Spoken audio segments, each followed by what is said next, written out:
Welcome to Pindar Poetry. We hope you learned something new.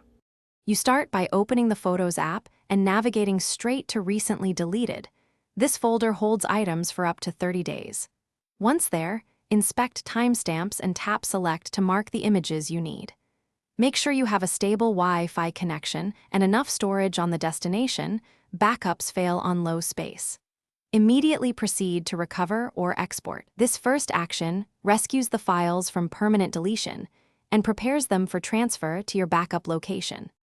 Once recovered, you move files back into your main library so they become accessible for export. Next, select the recovered photos and use Share to choose a backup method: AirDrop for nearby Macs or iPhones, iCloud Drive for cloud storage, or an external app like Google Photos for cross-platform copies. Make sure to rename files or add an album tag now.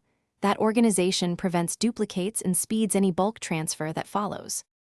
Finally, upload the recovered images to your chosen backup destination and monitor upload progress until it finishes. Do not interrupt syncing. Once complete, open several backups and inspect metadata and timestamps to ensure integrity.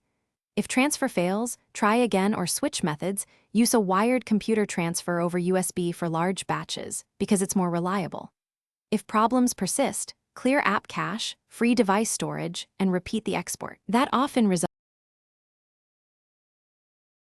Thanks for watching. Consider subscribing if we helped you.